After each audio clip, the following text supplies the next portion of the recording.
Day 3 of the 2024 U.S. Senior and U.S. Junior Championships saw a solo leader emerge in all three sections, as only Grandmaster Vladimir Akopian and Justin Wang maintain a perfect 3 out of 3 score. Starting with the U.S. Senior Championships, top seed Grandmaster Vladimir Akopian won his third straight game, defeating GM Larry Christiansen.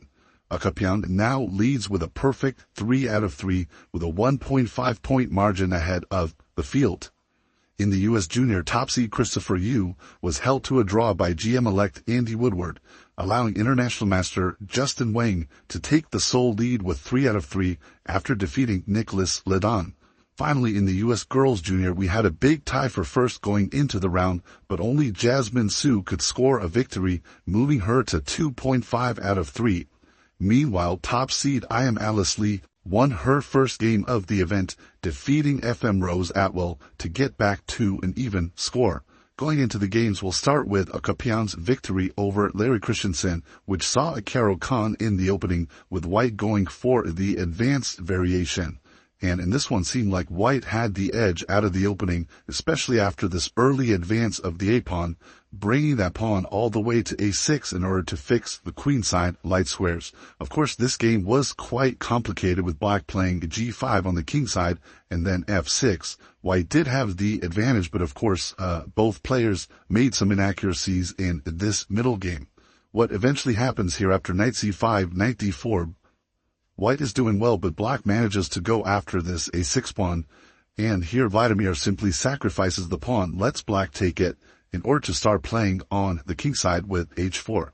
Takes follows knight to F5. Here White played the move knight takes F5. According to the engines, queen to G4 would have been very, very strong here, hitting the bishop on G6 and introducing the threat of knight takes E6. Of course, here the queen is hanging on H4, so White can't take the pawn yet. But after queen to G4 hitting the bishop and the pawn, Black would have some serious problems. For example, after knight takes D4, White can't take right away with check, because then rook to G7, the queen gets hit and White could be in some trouble, but White can simply recapture here, and now once again the bishop and e-pawn are both hanging. Bishop is pinned, so we can't move, and White has a very, very strong initiative on the king side. This was possibly a missed chance. Instead, we see a trade, and the players go into this opposite color middle game with equal material, but White having a clear advantage here, not decisive, just due to the fact that Black's king is quite open. Eventually we get this heavy piece endgame again with the opposite color bishops. Objectively, Vladimir thought that this was very, very close to a draw, but unpleasant for Black. And here after A5, F4, Christiansen makes a very, very serious mistake with the move A4, allowing White this nice breakthrough with the move F5. Now the point here is that if Black takes this one, White can throw in rook takes C4. After D takes C4, E6, the bishop on C3 opens up, White hits the rook, and also threatens mate in one with rook H8. And this is very, very strong for White, completely winning. For example, rook to H7, White can take on F5. This is a nice resource. Not the only move. White has other good moves as well, but this is the strongest. If Black takes the rook on H1, then after F takes G6, White actually has just a decisive advantage in this endgame. This pawn will push to G7, and White's king is going to go and collect the queen side. Meanwhile, White's bishop is very strong, and White's king and bishop are actually going to outplay Black's king and rook in this one. And after F5, if Black takes on F5, well then rook to G1 check, King F8, bishop to B4 check, and the point is after King E8, rook G8 would be mate on the board as well. So after F5, Black is in huge trouble because not able to take on F5. Christiansen tried trading on D4 and going rook H7, but now rook to C1, the rook switches over to the queen side. Now Black takes, but rook to C6, very, very nice move hitting the bishop, rook to C8.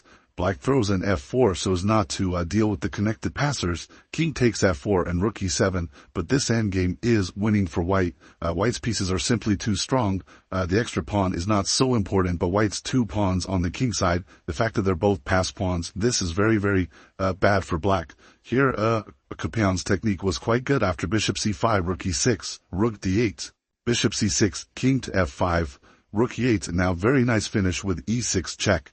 If rook takes E6, then rook F8 check, and White will pick up the rook. Next move. And in the game, we saw king to g7, and now rook to d7 check. Very, very elegant final move. The point here is that if black takes this rook, then after e takes d7, white is again completely winning with the exchange sacrifice. For example, rook d8, king to e6, and black will soon have to give the rook for white's d-pawn. And then, of course, white is winning endgame with the extra bishop. So rook d7, this was resigns if black moves the king, then rook to c7, and sooner or later, black will be losing material due to this e-pawn. So very, very nice game by the top seed, Vladimir Akopian, as he is the only player in the U.S. Senior with a perfect 3 out of 3 score. And in fact, no one else even has a plus score. Everyone else has either 1.5 points or less. So at the moment, Vladimir is definitely dominating the field. Moving on to the U.S. Junior, the critical game here was between Grandmaster Christopher Yu and GM-elect Andy Woodward. Christopher, the top seed and the perfect 2 out of 2, going into this game, Andy on 1.5 out of 2. This one started off as a Grunfeld with the bishop d2 variation, and quickly the players reached this endgame after trades on d4, takes, and f6, where it seemed like maybe white was getting some initiative here, especially after the move f4. But for the most part, black defended this one very, very well. Bishop to d6, king to e7, rook f1, g5, g3. It looks quite scary for black, but Woodward was able to find all the right moves in order to create counterplay. Bishop to g4 takes, and now knight to f3 check. Now at this point, Christopher sacrifices the exchange. Definitely this is the best chance for white. King f2 is also possible, but apparently gf4, the engine's already like black there. So takes, bishop takes b7. It's an exchange sack, but white definitely has full compensation here, as all the pieces are active. He's got e5, ideas f takes g5, as well as knight d4, hitting the bishop, and knight f5 check, up in the air as well. So bishop takes e2, getting rid of this knight, king takes e2, and bishop takes f4. Woodward decides to give back the exchange, as the players end up in this very, very equal rook and bishop endgame, equal material. Christopher definitely tried to make the most out of his chances here, but after bishop to e5, very, very sensible move. Black forces the rook endgame and even goes down a pawn, but the fact is here, so much material gets traded off that this rook endgame is completely drawn. Eventually, white does pick up the a-pawn here and the h-pawn. But this extra pawn for white is very, very hard to do anything with. Black is very good counterplay with the e-pawn. And eventually this game did finish in a draw after some very, very accurate play by both players. So with Christopher drawing his game, that opened up the chance for I Am Justin Wang to actually keep the only perfect score in the event, the U.S. Juniors. That is, after this win over Nicholas Ladan. This one starts off with a Ruy Lopez bishop to g4, h3, and h5. The old fishing pole trap if white takes this one after h takes g4. That's very, very dangerous for white on the open h-file. Instead, white takes on c6, goes d4. Trades on f3, takes on d4, rook to d1. And here white finds a nice maneuver, queen to b3, followed by queen to b7. Rook c8 is played. According to the engines, I believe rook d8 here was better, because after rook c8, it's hard for black to develop. The knight is defending this rook, and of course can't move away from e7, but it is blocking the bishop on f8. Here, knight to d2, g5, black goes for the counterplay on the king side, but white's counterplay here also comes very, very quickly as the knight comes to f3, looking to take on d4, looking for e5 ideas, and of course the g-pawn is hit as well. So rook to g8, knight takes d4. King to d7, looking to use the king to defend the queen side, but knight back to f3, strong move by Justin, g4, and now e5, using the pin on the d-file. Black played queen f5, and now e takes d6, not rook takes d6, which would have been incredibly tempting, taking a pawn with check, using the pin on the 7th rank. But here the issue is after king to e8, white's rook and knight would both be hanging, and white doesn't have an obvious way of saving all the material here. There is move rook to f6, but then queen takes c2, queen e4, and the position would be very, very complicated. Instead, Justin's move e takes d6 is a lot stronger.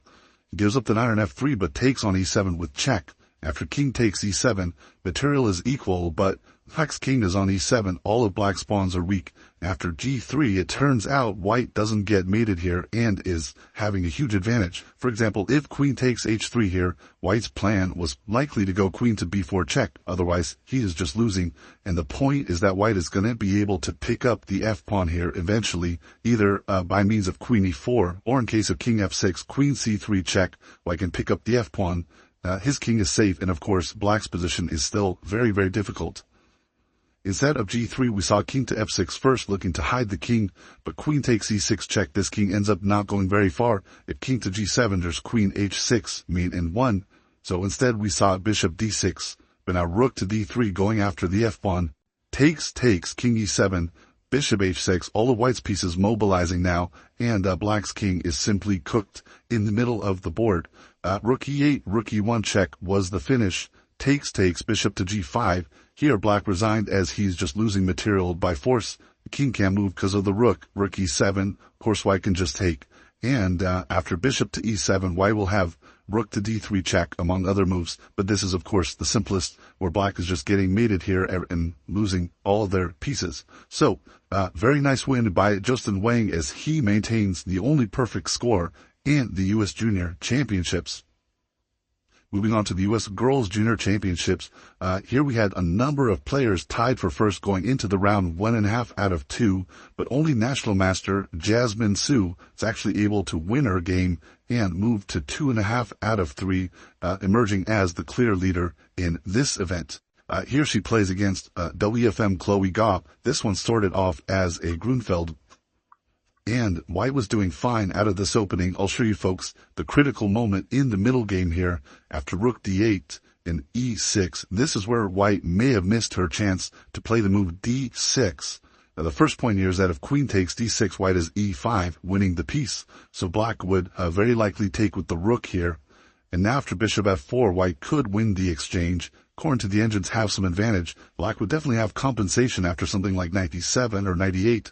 Bishop d6, queen takes d6 in the form of the dark squares and control over the long diagonal. The engines do like the material here and think white is a bit better.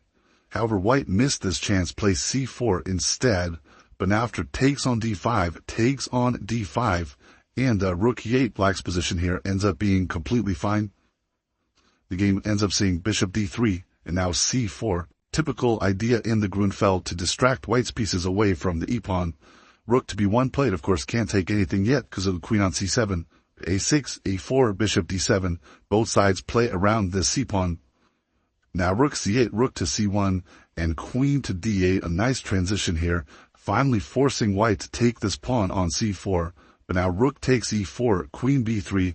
Very nice combo here from black, taking on c4 twice, all but bishop to b5 to win back the exchange. And not only does black win back the exchange, but black is also going to be picking up the d-pawn, leaving themselves with an extra pawn in the position. So queen c1, takes, queen takes d5. This was the game. Now black is a very healthy pawn up and has the better pieces with active queen, knight, and bishop. And of course, long-term, this pawn on a5 for white is very, very weak, making this a winning position for black. The game saw a very nice transition to the endgame here after queen b5, queen c6, queen c7 check, bishop to d6, and now bishop f8. Absolutely stunning move here from Jasmine using the cross pin technique. Note that white's bishop is pinned to the king, so white cannot take the bishop on f8.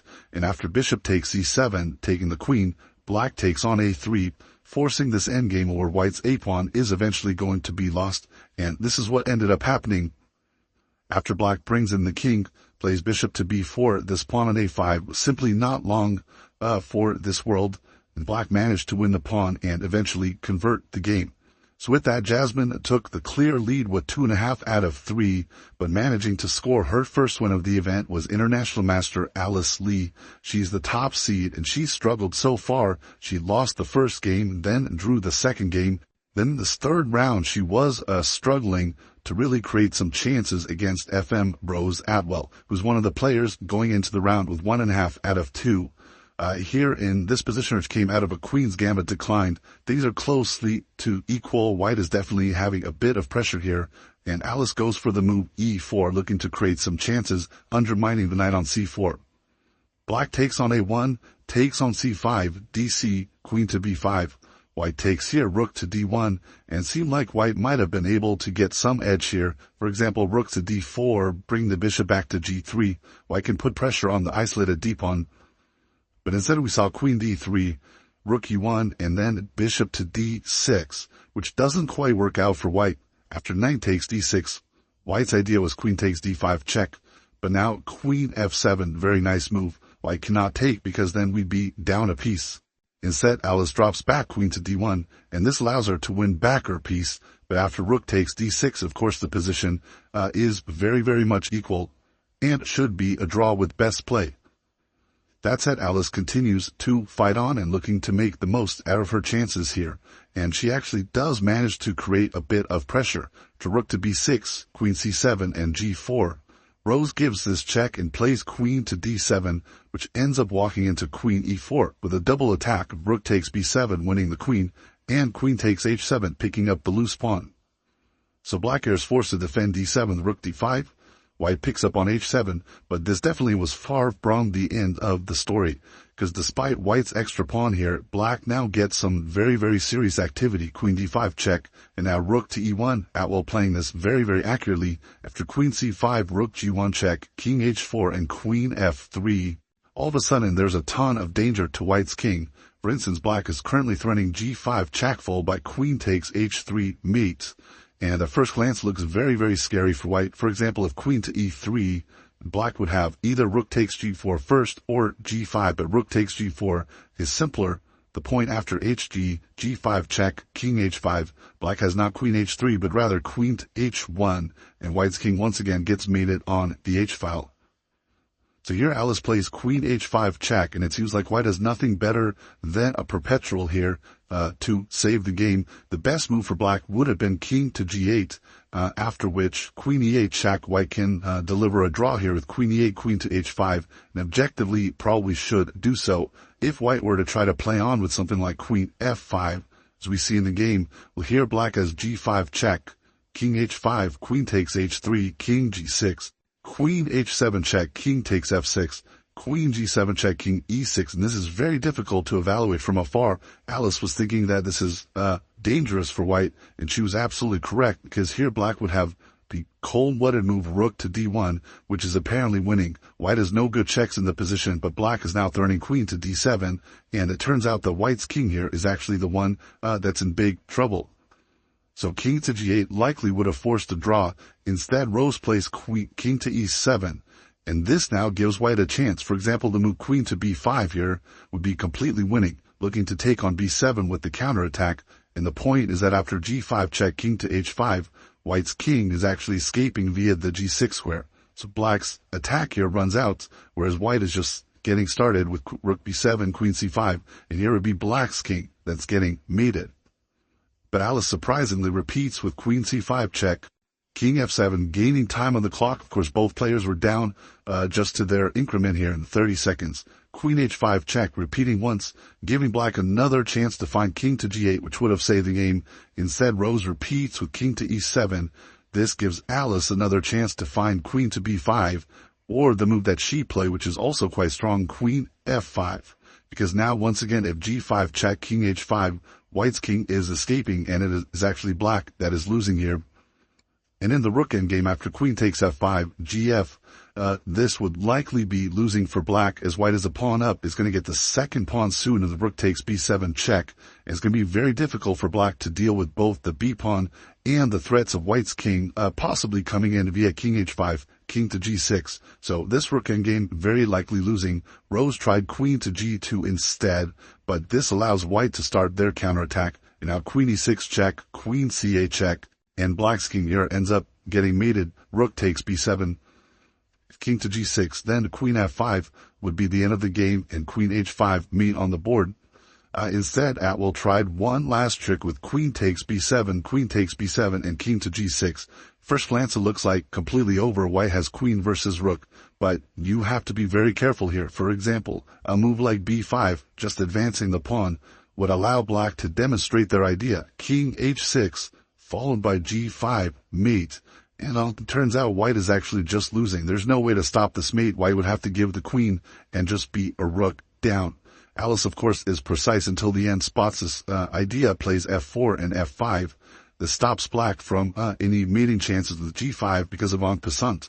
And yeah, once this was on the board, Atwal did resign, as black no longer has any chances. So huge win for Alice as she gets back to an even score and can fight to defend her title in the U.S. Girls Junior. Thank you for watching the video. Don't forget to give us a like and subscribe.